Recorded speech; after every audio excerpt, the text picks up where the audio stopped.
यत्प्रसादेन ज्ञानं तत्फलमाप्नुयात् सोयम हयास्यो भगवान हृदय में भातु सर्वदा। न्याय सिद्धांत मुक्तावली में अब तक पदार्थ का निरूपण संपन्न हुआ है। पदार्थ निरूपण के अनंतर हम साधर्म्य का निरूपण करेंगे। इसलिए सीधे वहीं हम चलते हैं। 13वीं कारिका है सप्तानामपि साधर्म्यम ज्ञेयत्वादिकमुच्यते। इन सातों पदार्थों का साधर्म्य ज्ञेयत्व आदि है। ये साधर्म्य कहलाता क्या है, इसको जानना बहुत आवश्यक है। फिर आगे क्या साधर्म्य हो सकता है, इस पर भी चर्चा होगी। तो साधर्म्य क्या चीज है, इसको बतला रहे हैं।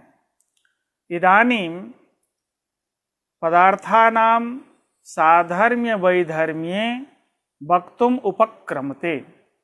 साधर्म्य और वैधर्म्य इन दोनों का उपक्रम कर रहे हैं, दोनों को बतला रहे हैं। कारिका है सप्तानामपि साधर्म्यम ज्ञेयत्वादिकमुच्यते। सप्तानाम पदार्थानाम, पूर्वोक्त जो 7 पदार्थ हैं द्रव्यादि अभाव पर्यंत, उनका हम साधर्म्य बतलाएंगे। साधर्म्य क्या चीज है, उसकी व्युत्पत्ति कर रहे हैं। समानो धर्मो येषाम ते सधर्माणः। समान धर्म है जिनका, वो सभी के सभी सधर्मा कहलाते हैं। बहुवचन में है समानः धर्मः धर्मः यस्य सह सधर्मा। चूंकि यहाँ बहुवचन है, 7 पदार्थों का बतलाएंगे, इसलिए बहुवचन में प्रयोग किया सधर्माणः। तेषां भावः साधर्म्यम। साधर्म्य का सामान्य अर्थ है समान धर्म। जैसे 1 मनुष्य, 2 मनुष्य, 3 मनुष्य, 130 करोड़ मनुष्य, भारतीय भी मनुष्य, वह धर्म सभी मनुष्यों में, चाहे वह किसी भी राज्य का हो, किसी वर्ग का हो, कोई भी कार्य कर रहा हो, कर रहा हो, अध्ययन कर रहा हो, या और भी कोई काम कर रहा हो, सभी मनुष्य है। और उन मनुष्यों का एक समान धर्म है मनुष्यत्व।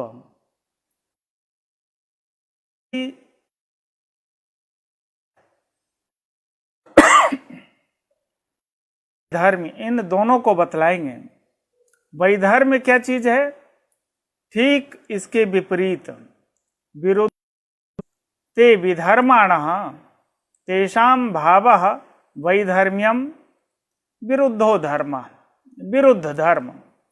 जैसे विद्यालय में अनेक छात्र पढ़ रहे हैं, उन सभी छात्र है छात्रत्व। छात्रत्व उनका साधर्म्य होगा, लेकिन उन्हीं छात्रों में जो धर्म नहीं रहता है, वह उसके लिए वैधर्म्य हो जाएगा। अध्यापकत्व छात्र का वैधर्म्य होगा, क्योंकि छात्र में छात्र नहीं रहता। ठीक अध्यापक में अध्यापकत्व समान धर्म है, छात्रत्व उनका वैधर्म्य होगा। यद्यपि अध्यापक भी छात्र होता है, इस दृष्टि से छात्रत्व उसका साधर्म्य हो सकता है। लेकिन हम पेशे की दृष्टि से यदि बोलें तो अध्यापक की नियुक्ति अध्यापन के लिए है, वह कक्षा में बैठ जाए तो पुनः उन्हें कौन पढ़ाएंगे? इसलिए तो वैधर्म्य होगा। अंतिम में साधर्म्य वैधर्म्य में ही पंक्ति है वैधर्म्य के लिए, यदुक्तम यस्य साधर्म्यम वैधर्म्यम इतरस्य तत्। इसी पंक्ति करके हम साधर्म्य और तो समानो धर्मो येषाम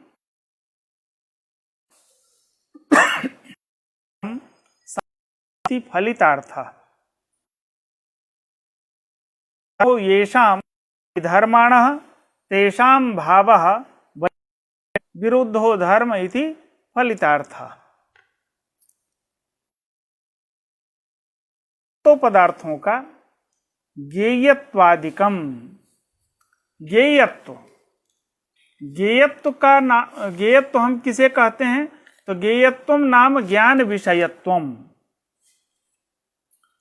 ज्ञेयत्वम ज्ञान विषयत्वम, ज्ञान विषयता सा च सर्वत्रैव अस्ति।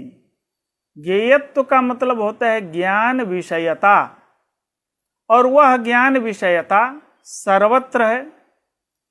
क्यों सर्वत्र है? हम ज्ञान विषयता को और ज्ञान को दोनों को पहले समझ लेते हैं।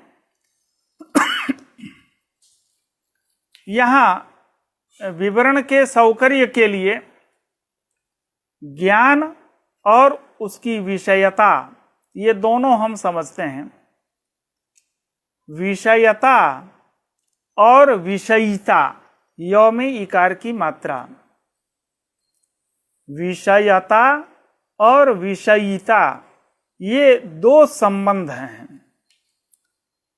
गुण विभाग प्रकरण में बुद्धि, ज्ञान पर्यायवाची शब्द हैं, ये सब गुण हैं। ये तर्क संग्रह आदि ग्रंथों में निरूपण किया गया है। ये ज्ञान सभी व्यवहार का कारण है। सर्व व्यवहार हेतु गुणो बुद्धि ज्ञानम, तो सभी व्यवहार का कारण ज्ञान हुआ। क्यों होता है वह ज्ञान? जैसे अयं गौ, यह एक प्रकार का ज्ञान है, लेकिन किसी व्यक्ति को अयं गौ यह किसी भी प्रमाण से ज्ञान नहीं हुआ, और उस व्यक्ति को कह दिया जाए गाम आनय, तो वह व्यक्ति कहाँ जाएगा? जा करके भी वह कुछ नहीं कर पाएगा, क्योंकि गाम आनय इस व्यवहार के इम्प्लीमेंटेशन के लिए, इस व्यवहार को करने के लिए वह गौ पदार्थ को पहले जानेगा। पदार्थ बोध हो तभी जा करके हम इसे गौ कहते हैं, और उसे ही लाने के लिए कहा जा रहा है। और जो व्यक्ति गौ को जान गया है वह इस व्यवहार को संपन्न कर लेगा। वह जो नहीं जान पाता है वह गाम आनय इस वाक्य से उसकी प्रवृत्ति नहीं होगी, और जो व्यवहार को करने में कोई आपत्ति नहीं है। इसलिए होती है गाम आनय इत्याकारक जो ज्ञान है उस ज्ञान की अपेक्षा होगी। यह भी कोई घट को जानता है, और घटमानय इत्याकारक शब्दोच्चारण के बाद वह दंड को नहीं लाता है, मठ को नहीं लाता है, अपितु घट को ही लाता है। वह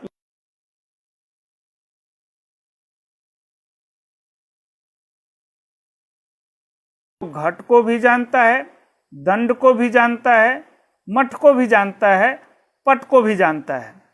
लेकिन जब वह घट को जान रहा है उस समय घट पट घट के अलावा मठादि को वह नहीं जानता है। इसी तरह एक ज्ञान से यदि वह सभी पदार्थों का ज्ञान कर ले,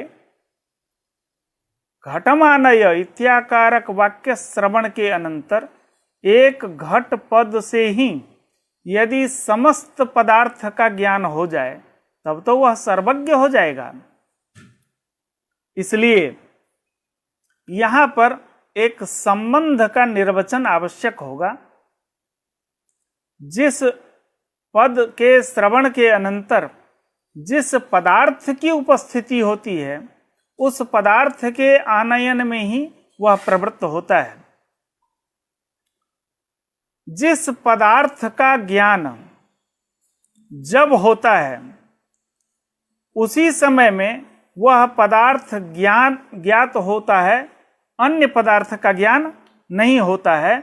इस व्यवस्था की सिद्धि के लिए ज्ञान का और उस घटपटादि का कोई एक संबंध है। इस संबंध को हमें जानना पड़ेगा और वही संबंध विषयता नामक संबंध होता है। घटक ज्ञान काल में घट भी है और पट भी है, लेकिन उस ज्ञान का संबंध घट के साथ में विषयता नामक संबंध है। वह घट के साथ ही है, पट के साथ में नहीं है। ऐसा लोग कहते भी हैं, चंद्रमसम जानामि न अरुंधति, चंद्रमा को जानता हूं, अरुंधति को नहीं जानता हूं। इस तरह से एक व्यवस्था निर्वाह के लिए हमें एक संबंध की कल्पना करनी होती है।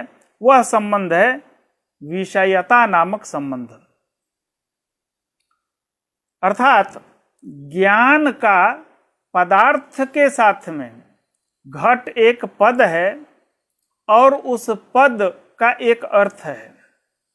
घट पद श्रवण के अनंतर एक आकृति, एक आकार, कंबुग्रीवादिमान अर्थ की जो उपस्थिति होती है वह घट पद का अर्थ है।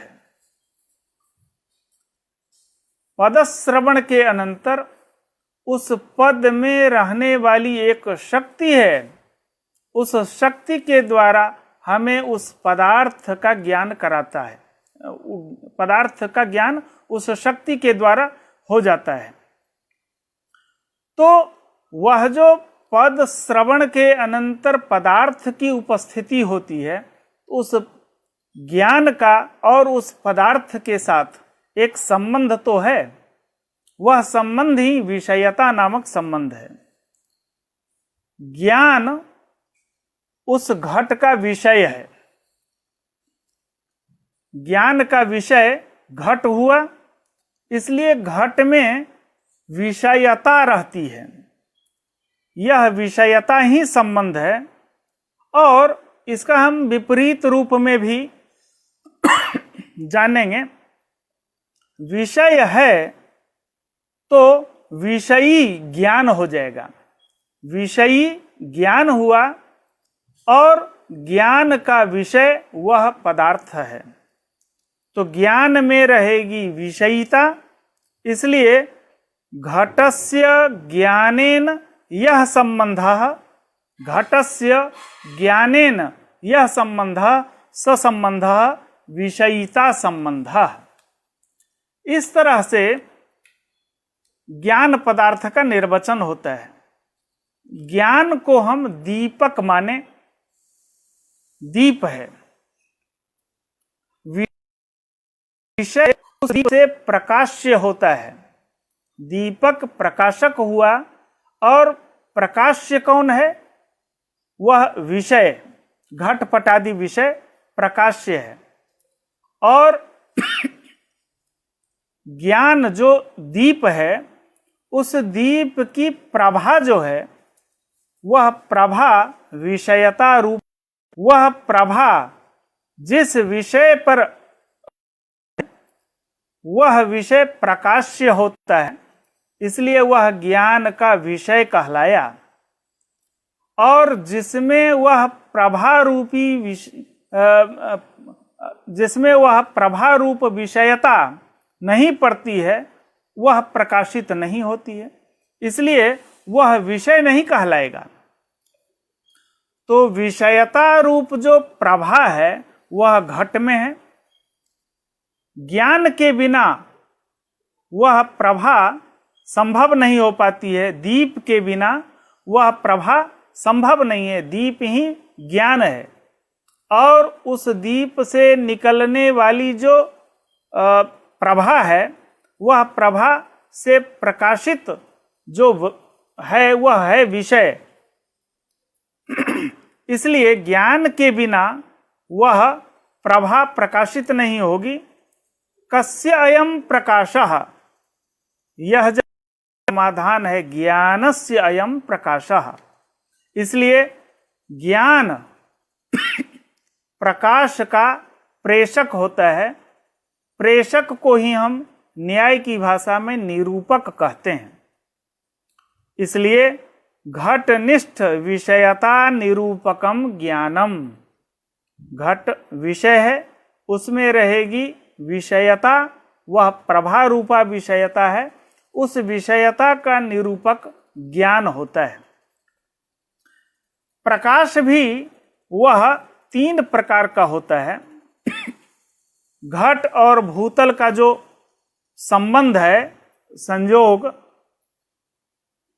वह संयोग घट भूतलयोः संयोगम यद ज्ञानम प्रकाशयति। घट और ज्ञान, इन 3 को हम विषय बना लेते हैं। भूतलम घटवत इत्याकारक एक वाक्य प्रयोग कर लेते हैं, भूतलम घटवत। इस ज्ञानादि विषयक जो पदार्थ हैं वो सब के सब विषय हैं। उनका स्वरूप क्या होगा? घट में एक प्रभा रहती है, घट में एक प्रभा है। घट का और भूत का संबंध संयोग है, जो घट में भी है और भूतल में भी है। वहां भी एक प्रभा है, प्रभा होगी। भूतल में भी एक प्रभा है, भूतल में विद्यमान जो संयोग है उसमें भी एक प्रभा है। घट में भी एक प्रभा है जो घट के साथ में है। तो घट है, भूतल में संयोग संबंध से घट विद्यमान है। तो भूतल हुआ विशेषणताख्या प्रभा अर्थात विषयता भूतल में है। भूतल विशेष, भूतलम घटवत, भूतल विशेष्य है, इसलिए विशेष्यताख्या रूपा प्रभा भूतल में है। घट वहां विशेषण है, इसलिए विशेषण में विद्यमान है। इन संबंध संसर्ग उस संबंध में विद्यमान है। तो विशेष्य में विद्यमान जो प्रभा है वह विशेषण में विद्यमान प्रभा विशेषणताख्या है, संसर्गता।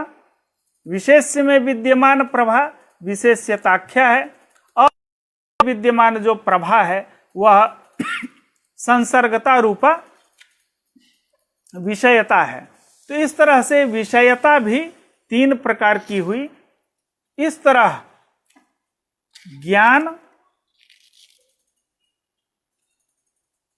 ज्ञान जो है वह त्रिविध विषयता से संपन्न है। यह जो ज्ञान विषयता है, ज्ञेयत्वम ज्ञान विषयता, वह सर्वत्र विद्यमान है। क्यों यह सर्वत्र विद्यमान है?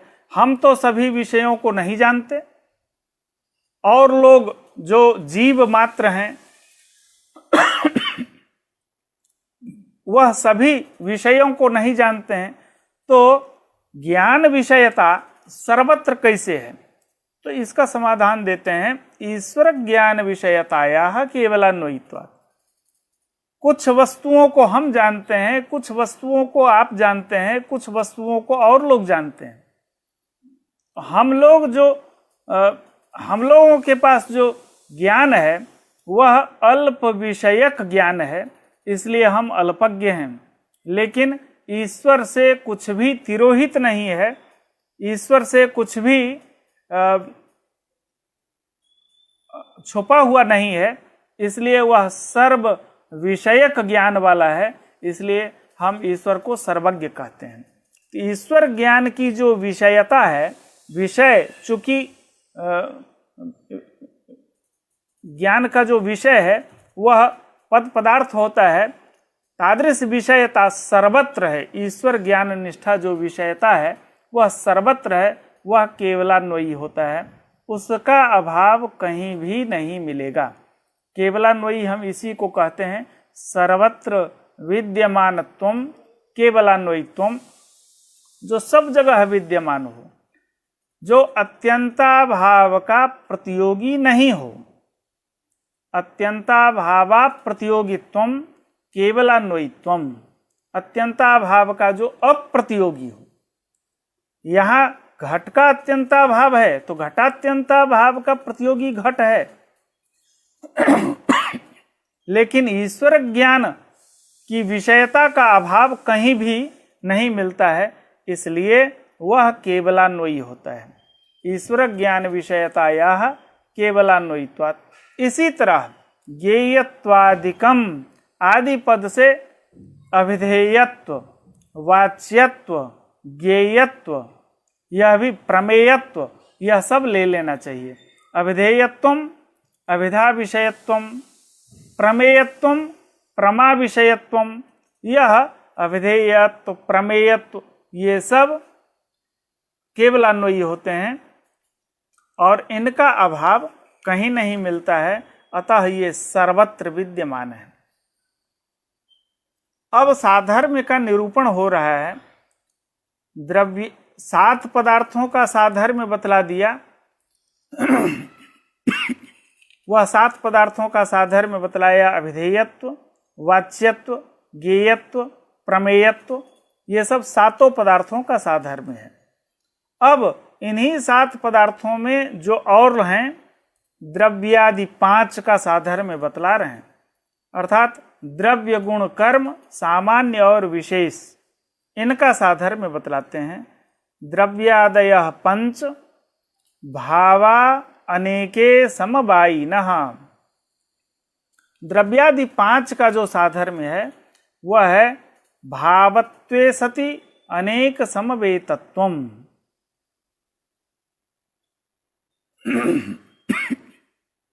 गुण द्रव्य गुण कर्म सामान्य विशेषाणाम साधर्म्यम अनेकत्वम समवायित्वम, इनका अनेकत्व और समवायित्व है। 5 का द्रव्य गुण कर्म सामान्य और विशेष का अनेकत्व। देखें, द्रव्य अनेक 9 द्रव्य है, गुण भी 24 है, अनेक है, कर्म भी 5 है, वह भी अनेक है, सामान्य भी 2 प्रकार का है, परम अपरम चेति द्विविधम सामान्यम। यहाँ अनेक की व्युत्पत्ति हम न एकः अनेकः ऐसा कर लेंगे। विशेष अनंत है तो अनेकत्व सर्वत्र विद्यमान है। और समवायित्वम, समवायित्व का अर्थ है समवाय संबंधेन संबंधित्वम। समवायवत्व इसका अर्थ नहीं है। समवायवत्व करेंगे तब तो 3 में ही जाएगा। द्रव्य गुण कर्म तीनों इसी 3 में जाएगा, क्योंकि यही 3 समवाय संबंध से रहते हैं। इनमें समवाय संबंध से कोई रहता है, इसलिए 3 का ही साधर्म्य हो पाएगा। सामान्य और विशेष में कोई समवाय संबंध से नहीं रहता, इसलिए समवायित्व का अर्थ संबंधी करेंगे। समवाय का संबंधी, संबंधी कैसा? प्रतियोगी, अनुयोगी, अन्यतर संबंध से हम संबंधी बनाएंगे, इसलिए पांचों में जाएगा। कैसे जाएगा यह भी आगे स्पष्ट होगा। यद्यपि अनेकत्वम अभावेप्यस्ति, अनेकत्व साधर्म्य में 5 का बतलाया। समवाय को छोड़ दें, अभाव में भी अनेकत्व है, समवाय में एकत्व है, इसलिए अनेकत्व उसमें नहीं जाएगा। तो अनेकत्व जब साधर्म्य में बतला रहे हैं तो 6 का बतला देना था। द्रव्य, गुण, कर्म, सामान्य, विशेष और अभाव। अभाव भी 4 प्रकार का है, अन्यथा 2 प्रकार का तो है ही, संसर्गाभाव, अन्योन्याभाव। वहां भी अनेकत्व जा सकता है, लेकिन उसको किनारे कर दिया।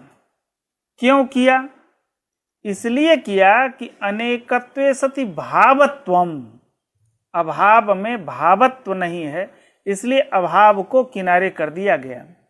यद्यपि अनेकत्वम अभावेप्यस्ति, तथापि अनेकत्वे सति भावत्वम पंचानाम साधर्म्यम, अनेक भी हो और भाव भी हो, ऐसा साधर्म्य लेना है।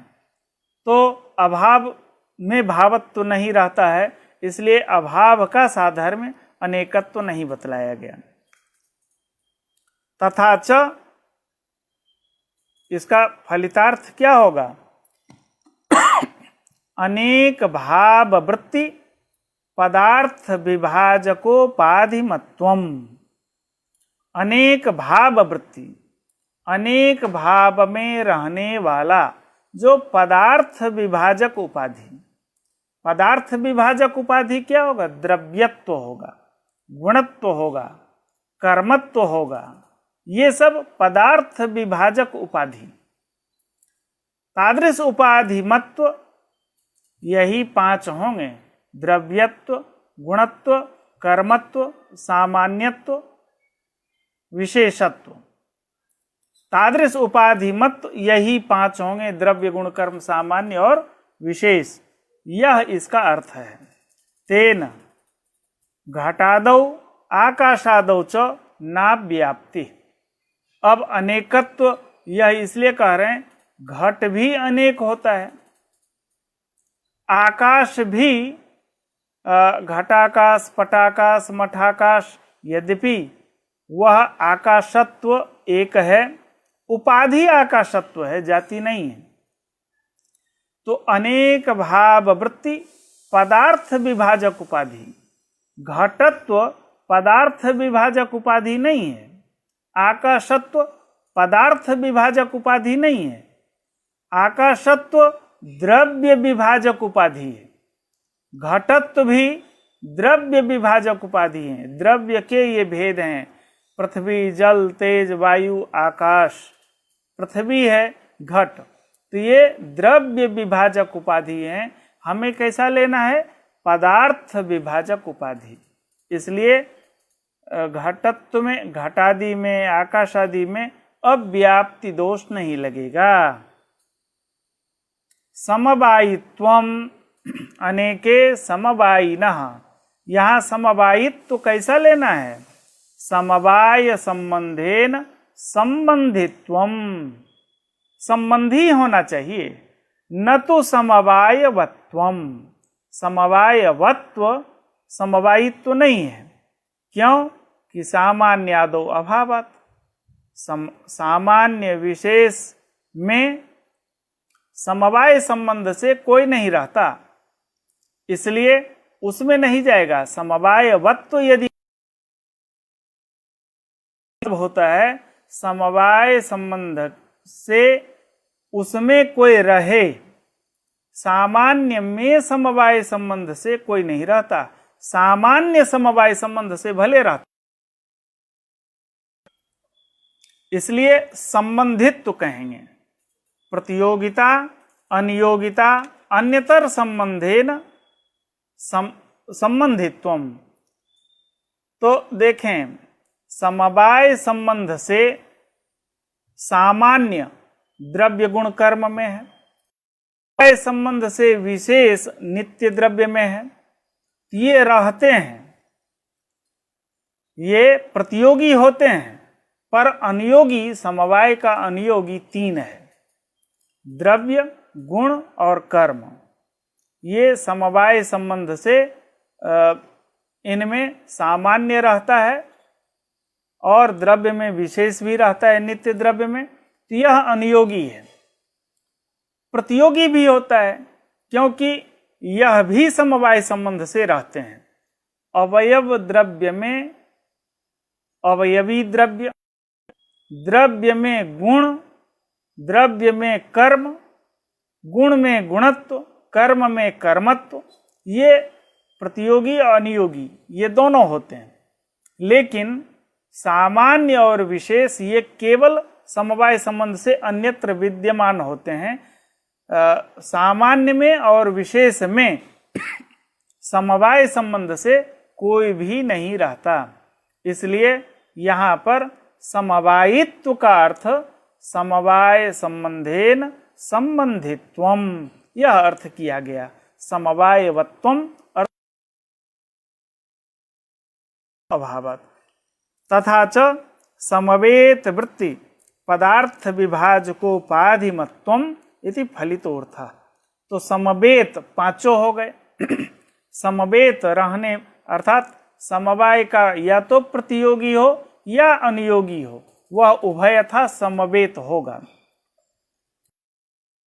द्रव्येषु ना व्याप्ति ही, नित्य द्रव्य जो परमाणु हैं, आकाश आदि हैं, इसमें अव्याप्ति नहीं होगी।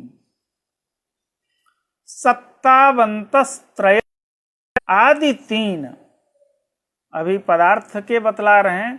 तो पदार्थ में जो प्रथम 3 है, द्रव्य, गुण और कर्म, ये सत्तावंतः आद्यास्त्रयः सत्तावंतः सत्तावत्वम साधर्म्यम, अर्थात द्रव्य गुण कर्मणाम सत्तावत्वम, द्रव्य गुण और कर्म इनका जो साधर्म्य है सत्तावत्वम, सत्ता साधर्म्य है। साथ में हम यह भी आपको वैधर्म्य भी बतला दे रहे हैं। 5 का जो साधर्म्य बतलाया, समवायित्वम, अनेकत्वे सति भावत्वम, समवायित्वम, अब यही 5 का साधर्म्य यदि भावत्व करेंगे तो भावत्व 6 में चला जाएगा, समवाय में भी भावत्व चला जाएगा। लेकिन अनेकत्वे सति भावत्वम 5 का ही होगा, क्योंकि समवाय में अनेकत्व नहीं है। तो केवल भावत्वम यदि 5 का साधर्म्य करेंगे, 5 का केवल, तो यह इन 5 के लिए वैधर्म्य साबित हो जाएगा। क्यों वैधर्म्य होगा? समवाय में अनेकत्व तो नहीं रहता, इसलिए समवाय का साधर्म्य अनेकत्व यदि बतलाए तो वैधर्म्य होगा। 3 का साधर्म्य, जो सत्ता साधर्म्य है 3 का, द्रव्य गुण कर्म का, इनका समवायवत्वम कर देंगे, ये समवायित्वम कर देंगे, तो यही 3 के लिए वैधर्म्य हो जाएगा। क्योंकि कहा जाता है यदुक्तम यस्य साधर्म्यम इतरस्य वैधर्म्यम, जिसका साधर्म्य बतला रहे हैं दूसरे के लिए वही वैधर्म्य हो जाएगा। तो सत्ता साधर्म्य केवल 3 का है, वह 4 का, 5 का अथवा भाव पदार्थ का साधर्म्य नहीं है। तो भाव का यदि साधर्म्य करना हो तो भावत्वम साधर्म्य होगा। सत्ता साधर्म्य 6 का नहीं हो सकता, वह 6 के लिए वैधर्म्य हो जाएगा, या 5 के लिए सत्ता वैधर्म्य होगा। साधर्म्य किसका होगा? केवल आद्यास्त्रयः, 3 के लिए ही वह साधर्म्य सत्ता हो सकता है, दूसरे के लिए वह वैधर्म्य हो जाएगा। इसलिए हम अभी कह देते हैं कि अंतिम में एक ही पंक्ति है, यदुक्तम यस्य साधर्म्यम वैधर्म्यम इतरस्य तत्। तो वहाँ ये सारे स्मरण होना मुश्किल होता है, इसलिए वैधर्म्य किसका कौन है वह अभी से स्पष्ट हो जाएगा। सत्ता 3 का साधर्म्य है, यही सत्ता 5 का वैधर्म्य हो जाएगा। द्रव्य गुण कर्म सामान्य विशेष, इसके लिए वैधर्म्य हो गया सत्ता। तो आद्यास्त्रयः 3 का द्रव्य गुण कर्म का सत्तावत्वम अर्थात सत्ता। सत्तावत्वम में त्व प्रत्यय मतुप के बाद में है। सत्तावत शब्द से त्व प्रत्यय होता है, तो सत्तावत्वम यह प्रयोग निष्पन्न होगा, जिसका अर्थ है प्रकृतिजन्य बोधे प्रकारीभूतः भाव प्रत्ययार्थ। त्व प्रत्यय की प्रकृति जो सत्तावत है उसमें प्रकारीभूत विशेषणीभूत सत्ता है, तो वह विशेषण रूप अर्थ का द्योतन कराएगा, प्रकाशन कराएगा। तो सत्तावत्व का अर्थ सत्ता है, यह 3 का साधर्म्य है। गुणादि निर्गुण क्रिया सत्तावंतस्त्रयस्त्वाद्या गुणादि निर्गुण क्रिया। गुणादि का साधर्म्य क्या होगा? निर्गुण क्रिया। निर उपसर्ग का अन्वय गुण के साथ में जैसे है वैसे क्रिया के साथ भी कर लेना है। अर्थात निर्गुणत्वम निष्क्रियत्वम। निर्गुण क्रिया, निर उपसर्ग का अन्वय क्रिया के साथ भी करके निष्क्रियत्व यह प्रयोग बन जाएगा। तो गुणादि का जो साधर्म्य है, गुणादि कौन है? द्रव्य को छोड़ देते हैं। गुण कर्म सामान्य विशेष समवाय अभाव, इनका साधर्म्य निर्गुणत्व और निष्क्रियत्व साधर्म्य है। गुणादि ही निर्गुण क्रिया। यद्यपि गुण क्रिया शून्यत्वम आद्य क्षणे घटादौ अतिव्याप्तम क्रिया शून्यत्वम च गगनादौ अतिव्याप्तम।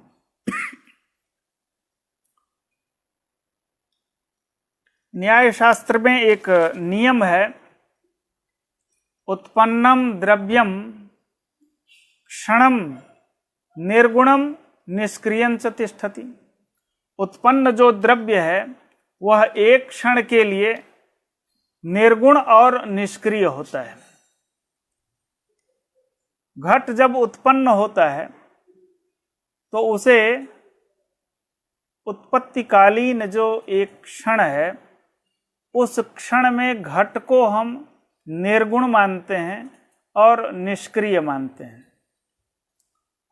तो उत्पत्तिकालीन घट भी निर्गुण हुआ, निष्क्रिय हुआ। घट द्रव्य है और साधर्म्य बतलाया जा रहा है निर्गुणत्व गुणादि का। द्रव्य का भी साधर्म्य हो गया। उत्पत्तिकालीन जो द्रव्य है उसका भी साधर्म्य निर्गुणत्व और निष्क्रियत्व हो गया। तो जब निर्गुणत्व साधर्म्य गुणादि का कह रहे हैं तो वह तो घट में भी चला गया। घट अर्थात द्रव्य उसका लक्षण नहीं है। घटादि जो द्रव्य है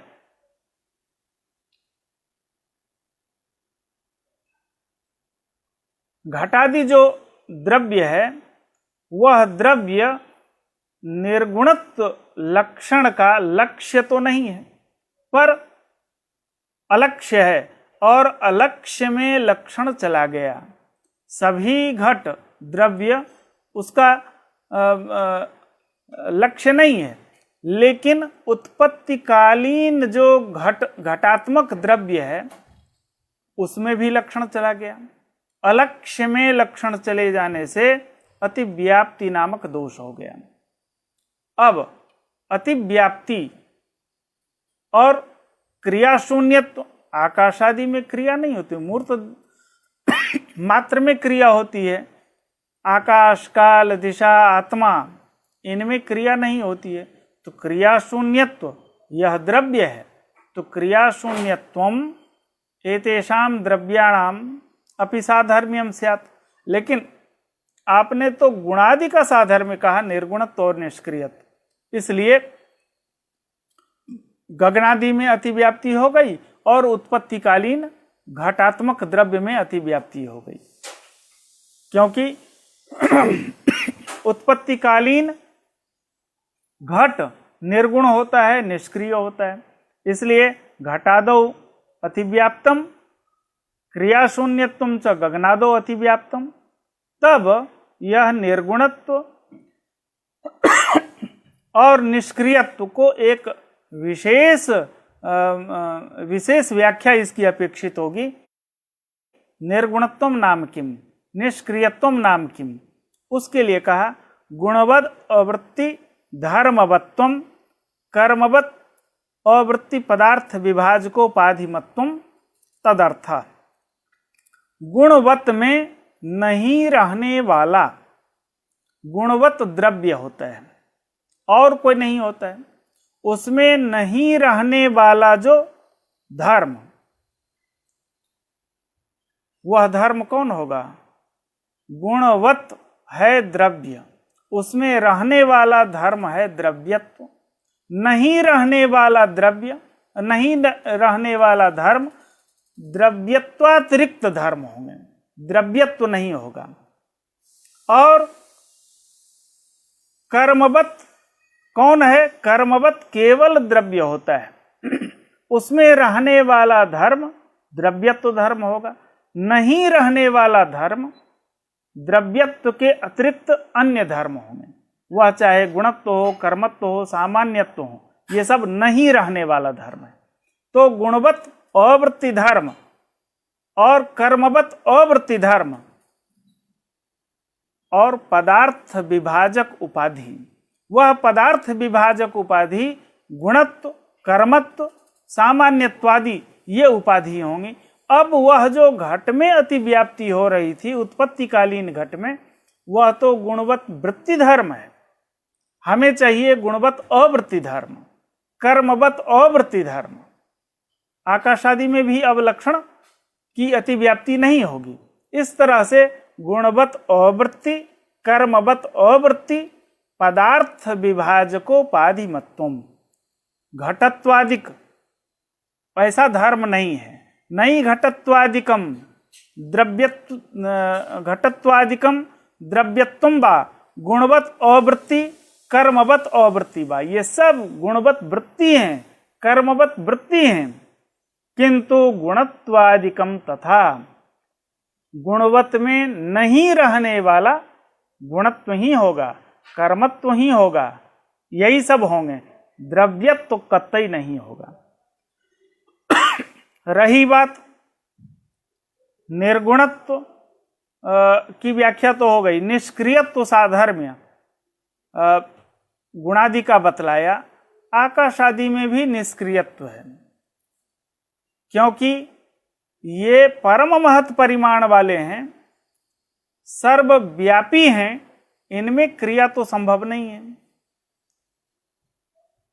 मूर्त में क्रिया होती है और मूर्त 5 हैं, द्रव्य, पृथ्वी, जल, तेज, वायु और मन, यही मूर्त हैं। क्रियावत्वम मूर्तत्वम, और ये अमूर्त हैं। आकाश में क्रिया नहीं होती है, काल में क्रिया नहीं होती। क्रिया होने के लिए स्पेस होना चाहिए, स्पेस नहीं है, सर्वत्र यह विद्यमान है, इसलिए इनमें क्रिया नहीं होती है। परम व्यापक हैं, ये परम महत परिमाण वाले हैं, इसलिए इसमें क्रिया नहीं होती है। क्रिया शून्यत्व आकाश आदि में है, लेकिन ये पदार्थ विभाजक उपाधि नहीं है, ये द्रव्य विभाजक उपाधि है। इसलिए एक तर्क से इन्हें काटा जा सकता है। हमें चाहिए पदार्थ विभाजक उपाधि।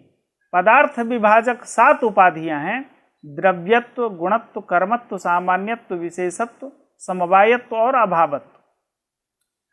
ये द्रव्य विभाजक उपाधि अवश्य हैं, लेकिन हम तो पदार्थ विभाजक उपाधि मांग रहे हैं। तो एतावता आकाशत्वादिकम तो न पदार्थ विभाजकोपाधि। इस तरह से निर्गुणत्व और निष्क्रियत्व सत्तावंतस्त्रयस्त्वाद्या गुणादि ही निर्गुण क्रिया, निर्गुणत्व और निष्क्रियत्व इन्हीं 6 का साधर्म्य होगा। अब हम सातों का साधर्म्य यदि कह दें निर्गुणत्वम साधर्म्यम, तो यह वैधर्म्य हो जाएगा सातों के लिए। चूंकि वैधर्म्य भले 6 के लिए साधर्म्य हो, लेकिन 7 का साधर्म्य हम बतलाएंगे तो 7 का यह साधर्म्य नहीं है, क्योंकि एक जगह द्रव्य में निर्गुणत्व नहीं रहता, निष्क्रियत्व नहीं रहता, तो सातों के लिए यह वैधर्म्य हो जाएगा। यदुक्तम यस्य साधर्म्यम, 6 का साधर्म्य बतलाया, 7 के लिए यह वैधर्म्य हो जाएगा। एक सत्वेपि द्वयम नास्ति, एक जगह आप धोखा खा गए तो आप गए, सातों का साधर्म्य निर्गुणत्व नहीं है। यहां एक के लिए लड़ाई हो जा रही है, यहां तो सातों के सातों ये जो 9 द्रव्य हैं सभी द्रव्य गुण वाले हैं, इसलिए निर्गुणत्व 7 का वैधर्म्य हो जाएगा। सामान्य परिहीनास्तु सर्वे जात्यादयो मता, सामान्य परिहीनास्तु सर्वे जात्यादयो मता, सामान्य आदि का साधर्म्य अब बतला रहे हैं। सामान्य विशेष समवाय अभाव, इनका साधर्म्य, अर्थात अब 3 को इधर विश्राम करने के लिए भेज दिया, द्रव्य गुण कर्म, ये तीनों विश्राम करें और सामान्य आदि का साधर्म्य बतलाएंगे। तो सामान्य आदि का साधर्म्य क्या है? सामान्यानधिकरणत्वम, सामान्य का यह अनधिकरण है। सामान्य जाति को कहते हैं, यह जाति 3 में रहती है, द्रव्य में, गुण में और कर्म में। इन 3 में सामान्य समवाय संबंध से है। एतावता सामान्य के अधिकरण ये 3 हैं, सामान्य आदि इसके अनधिकरण हो गए। सामान्य में सामान्य नहीं रहेगा, विशेष में सामान्य नहीं रहेगा, समवाय में सामान्य नहीं रहेगा और अभाव में भी सामान्य नहीं रहता है। इसलिए सामान्य का अनधिकरण ये सामान्यादि हो गए। तो सामान्यादि का साधर्म्य क्या हुआ? सामान्यानधिकरणत्वम, सामान्य शून्यत्वम, सामान्य रहितत्वम, एतेषां साधर्म्यम। सामान्यानधिकरणत्वम सामान्यादीनाम इत्यर्थः। ये प्रथम पंक्ति की व्याख्या हुई। सामान्य परिहीनास्तु सर्वे जात्यादयो मता। अब पारिमांडल्य भिन्नानाम कारणत्वम, पारिमांडल्य को छोड़ करके पारिमांडल्य से भिन्न जो हैं उनका साधर्म्य है कारणत्वम। पारिमांडल्य अणु परिमाण को बोलते हैं। इसने क्या अपराध किया कि इसका कारणत्व साधर्म्य नहीं बतला रहे हैं, बाकी सबके ऊपर बहुत मेहरबान है, कारणत्वम साधर्म्यम। इसका अपराध क्या है? अणु परिमाण का साधर्म्य कारणत्व नहीं है। पारिमांडल्य भिन्ना नाम कारणत्वम, अणु परिमाण को छोड़ करके शेष का साधर्म्य है कारणत्वम। क्यों ऐसा है? इसके पीछे रीजन है। पारिमांडल्यम अणुपरिमाणम, अणुपरिमाण कहते हैं पारिमांडल्य को। कारणत्वम अर्थात तद भिन्ना नाम साधर्म्यम, अणुपरिमाण से भिन्न का कारणत्व साधर्म्य है। क्यों अणुपरिमाण का साधर्म्य कारणत्व क्यों नहीं है वो बतलाते हैं। अणुपरिमाणम तो न कस्यापि कारणम, अणुपरिमाण किसी का भी कारण नहीं है। क्यों नहीं होता है? परिमाण का एक नियम है। परिमाण अपने सजातीय उत्कृष्ट परिमाण का जनक होता है। अपने सजातीय उत्कृष्ट परिमाण का जनक परिमाण होता है। तद्धि स्वाश्रयारब्ध द्रव्य परिमाणारंभकम भवेत्। अपने आश्रय से आरब्ध जो द्रव्य का परिमाण होगा उस परिमाण का जनक कोई भी परिमाण होता है। तच्च न संभवति, वह अणु परिमाण के साथ संभव नहीं है। क्यों? परिमाणस्य स्व समान जातीय उत्कृष्ट परिमाण जनकत्व नियमात्। परिमाण का तो सहज नियम है कि अपने से उत्कृष्ट परिमाण का जनक होगा। जैसे महदारब्धस्य महत्तरत्ववत्, कपाल में महत्व है इसलिए उसका प्रत्यक्ष भी होता है। त्रसरेणु में महत्व है इसलिए उसका प्रत्यक्ष होता है। उद्भूत रूप है, महत्व है। तो जब महत् परिमाण अर्थात कपाल में रहने वाला जो परिमाण है उस परिमाण से घट के परिमाण की उत्पत्ति होती है। क्या घट का परिमाण कपाल के परिमाण से न्यून है? नहीं है, वह उत्कृष्ट है। कपाल का जो परिमाण है, कपाल के परिमाण से घट के परिमाण और कपाल से घट की उत्पत्ति होती है। तो कपाल के परिमाण से घट के परिमाण की उत्पत्ति मानी गई, तो कपालात्मक जो परिमाण है घट के परिमाण से वह न्यून है। वह न्यून परिमाण अपने से उत्कृष्ट जो घट का परिमाण है उसका जनक हुआ। एतावता अपने से उत्कृष्ट परिमाण का जनक कपाल का परिमाण हुआ। यह परिमाण के लिए सहज नियम है। यदि हम पारिमांडल्य अर्थात अणु परिमाण को अन्य परिमाण का कारण मानेंगे या किसी का भी कारण माने अणु परिमाण को, तो अणु से जायमान अणु परिमाण से जो परिमाण उत्पन्न होगा वह अणुतर होगा। क्यों ऐसा है? एक प्रकृति और प्रत्यय का एक नियम है। वह तरप तमप प्रत्यय प्रकृति के ऊपर में निर्भर है। जैसे श्रेष्ठ में, वैसे श्रेष्ठ में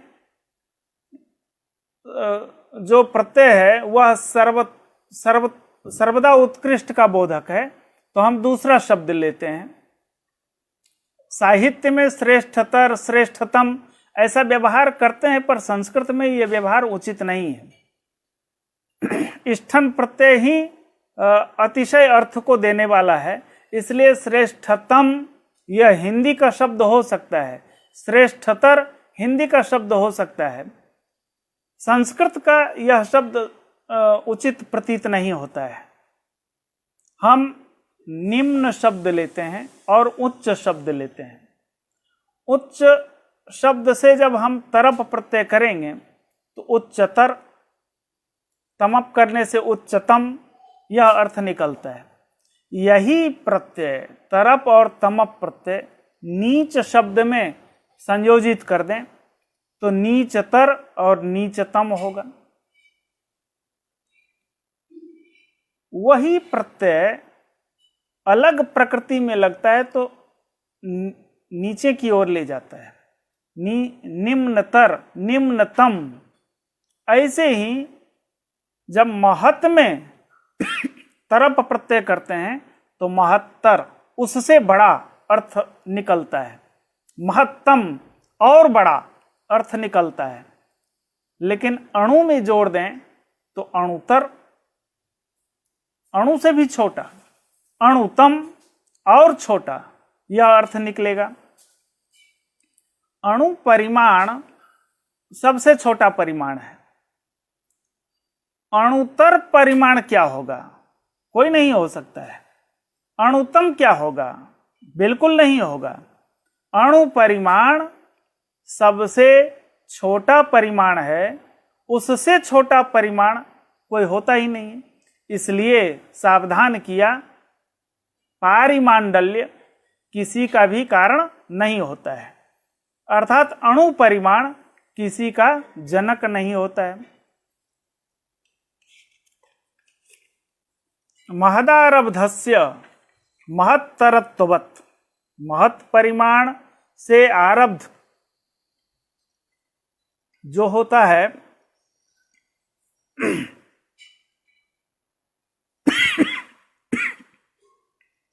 वह महत्तर परिमाण होता है। अणु से आरब्ध अणुतर परिमाण होगा। तो अणुजन्यस्य अणुतरत्व प्रसंगात, अणुतर परिमाण उत्पन्न होने लगेगा, जो कि दुनिया में कहीं नहीं होता है। इसी तरह वह तो पारिमांडल एक उदाहरण दिया, ऐसे और भी हैं जो कारण नहीं होते हैं, उनका भी अकारणत्व साधर्म्य है। वह कौन है?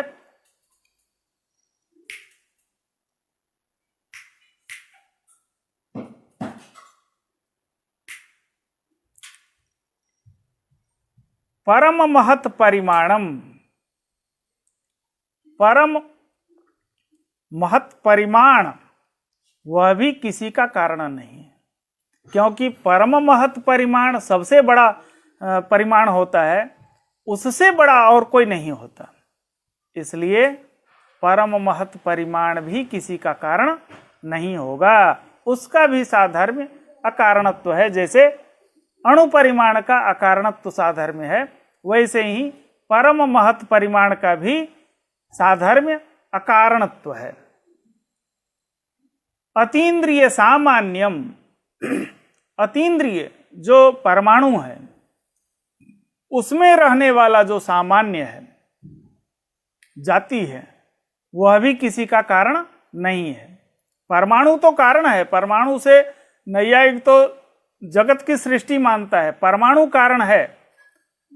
परमाणु में रहने वाला सामान्य परमाणुत्व वह किसी का कारण नहीं है। इदमपि योगी प्रत्यक्षे विषयस्य न कारणत्वम्, एक चीज है, घट को जानने के लिए अहम घटम जानामि, यह जो ज्ञान हो रहा है, इस ज्ञान के होने के लिए घटात्मक विषय का ज्ञान आवश्यक है, तभी तो हम घट ज्ञानवान अहम इत्याकारक बोध होगा। विषय की कारणता तो अपेक्षित है। योगी जो होता है, युक्त योगी, युंजान योगी, दो प्रकार के योगी हैं। युक्तस्य सर्वदा भानम चिंता सहकृतोपरा, विषय की कारणता अवश्य होती है। योगी को सभी विषय का प्रत्यक्ष होता है, उसके लिए अप्रत्यक्ष नामक कोई वस्तु ही नहीं है। परमाणु का भी प्रत्यक्ष हुआ, परमाणु के परिमाण का भी प्रत्यक्ष हो गया।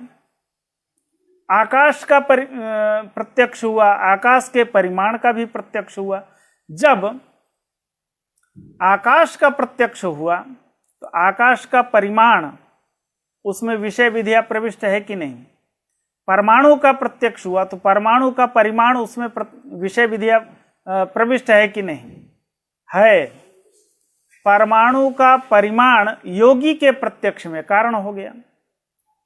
आकाश का परिमाण आकाश के प्रत्यक्ष में कारण हो गया, योगी का प्रत्यक्ष। तो कैसे कहा गया पारिमांडल्यम न कस्यापि कारणम, परम महत् परिमाणम न कस्यापि कारणम, यह कैसे कहा गया? इसके लिए कहा गया है योगी प्रत्यक्षे विषयस्य न कारणत्वम। योगी को जो प्रत्यक्ष होता है उसमें विषय की कारणता नहीं मानी जाती है। बिना विषय के भी उसको सब कुछ, अतीत अनागत वर्तमान सब कुछ उसे करामलकबत उसका प्रत्यक्ष होता रहता है। इसलिए योगी प्रत्यक्ष के विषय में विषय की कारणता नहीं है। ज्ञायमानम सामान्यम न प्रत्यासत्ति ही, ज्ञायमान सामान्य जो है वह प्रत्यासत्ति नहीं है। क्यों ऐसा कहा गया? तो ज्ञायमानम लिंगम न अनुमितिकरणम इत्यभिप्रायेण उक्तम। जो ज्ञायमान सामान्य है वह ज्ञायमान सामान्य अर्थात जो प्रत्यक्षतः उपस्थित है वह है ज्ञायमान, वह न प्रत्यासत्ति ही न अनुमितिकरणम। इस अभिप्राय से कहा गया। यह अनुमान खंड का विषय है, थोड़ा सा दिग्दर्शन मैं कर देता हूं। लिंगम अनुमितिकरणम एक पक्ष है, लिंग अनुमिति का करण है। एक ने कहा ज्ञायमान लिंग अनुमिति का करण है। ज्ञायमान लिंग का मतलब होता है कि जो सामने उपस्थित लिंग है वह अनुमिति का करण है। तो जहां धूम हमें आंखों के सामने दिखाई देता है वह अनुमिति का जनक है, लेकिन जो धूम अतीत है, अनागत है, उससे भी अनुमिति होती है। अनागतादि लिंगे न स्याद अनुमितिस्तदा। इसलिए आप ज्ञायमान सामान्य को यदि प्रत्यासत्ति ज्ञान का जनक मानेंगे तो अनागत लिंग से, अतीत लिंग से अनुमिति कैसे होगी, जबकि होती है। इसलिए ज्ञायमान सामान्यम न प्रत्यासत्ति इस अभिप्राय से कहा गया। अपितु लिंगम अनुमितिकरणम, लिंग ज्ञानम अनुमितिकरणम, लिंग का ज्ञान अनुमिति का कारण है, ज्ञायमान लिंग अनुमिति का कारण नहीं है, इस अभिप्राय से कहा गया है। आत्ममानस प्रत्यक्षे आत्म परम महत्वस्य कारणत्वात् परम महत् परिमाणम कालादेर बोध्यम। यहाँ जो कहा ना, जैसे परमाणु परिमाण कारण नहीं है, इसी प्रकार परम महत् परिमाण भी कारण नहीं है। परम महत् परिमाण किसका किसका है? आकाश, काल, दिशा और आत्मा, इनका परम महत् परिमाण है। तो जब आत्मा का मानस प्रत्यक्ष होता है तो आत्म मानस प्रत्यक्ष में आत्मा कारण है, आत्मा का परिमाण कारण है। तो आत्मा का परिमाण परम महत् परिमाण है, वह तो आत्म मानस प्रत्यक्ष में कारण हो गया। फिर परम महत् परिमाणम न कस्यापि कारणम, यह जो सामान्यतः आपका निर्देश है, आत्मा के मानस प्रत्यक्ष में आत्मा का परम महत् परिमाण कारण हो गया। अब क्या करेंगे? कहा इसे निकाल देते हैं। अर्थात आत्मा का जो परम महत् परिमाण है वह आत्म मानस प्रत्यक्ष में कारण होता है। अब आत्मा का जो परम महत् परिमाण है उससे अतिरिक्त जो परम महत् परिमाण है उसका अकारणत्व साधर्म्य समझना चाहिए। तो आत्म मानस प्रत्यक्षे आत्म परम महत्वस्य कारणत्वात् परम महत् परिमाणम कालादेर बोध्यम। काल, दिशा, आकाश, ये सब समझना चाहिए। कालादेर बोध्यम तस्यापि न कारणत्वम इति आचार्याणाम आशयः इत्यन्ये। अन्य कोई कहता है तस्यापि न कारणत्वम, अर्थात वह जो है आत्म परम महत् परिमाण भी कारण नहीं है। न कारणम इति आचार्याणाम आशयः, आचार्य अर्थात उदयनाचार्य का यह आशय है कि आत्मा का जब मानस प्रत्यक्ष होगा उसमें आत्म परम महत् परिमाण की कारणता नहीं है। यह किसी ने कहा, तन्न, यह कहना ठीक नहीं है। ज्ञानातिरिक्तम प्रत्येव अकारणताया आचार्य उक्तत्वात्। ज्ञानातिरिक्त के प्रति अर्थात ज्ञान के अतिरिक्त आत्मा का जो परम महत परिमाण है वह कारण नहीं है। अर्थात ज्ञान के प्रति आत्मा का परम महत परिमाण कारण है, यह उदयनाचार्य का आशय है। एतावता ज्ञान के प्रति आत्मा का परम महत परिमाण कारण होता है और परम महत परिमाण कारण नहीं है, ऐसा जो परम महत परिमाण लेना है वह काल आदि का ही लेना है। एतावता जैसे अणु परिमाण अर्थात पारिमांडल्य का साधर्म्य है अकारणत्व, वैसा ही साधर्म्य अकारणत्व कालादि का भी समझना चाहिए। इस तरह से साधर्म्य का निरूपण आज पहले 7 का, फिर 5 का, फिर गुणादि 6 का साधर्म्य बतलाया गया और द्रव्य गुण कर्म इन 3 का भी साधर्म्य सत्ता साधर्म्य बतलाया गया। आज के निरूपण में हम इतना ही रखते हैं। आगे अन्यथा सिद्धि शून्यस्य नियता पूर्ववर्तिता कारणत्वम, यह अग्रिम दिवस में इसको चर्चा में लेंगे। आपका बहुत बहुत आभार। मुझे बहुत प्रसन्नता होती है कि आप सभी अपने मंतव्य को यहाँ रखते हैं। मेरा भी उत्साहवर्धन होता है और इसी तरह से यह चलता रहेगा तो हम समझते हैं लॉकडाउन की अवधि में हम लोग काफ़ी कुछ आगे बढ़ेंगे। इन्हीं कामनाओं के साथ अभी हम अपनी वाणी को विश्राम देते हैं। आप सभी का बहुत बहुत आभार, धन्यवाद, नमस्कार।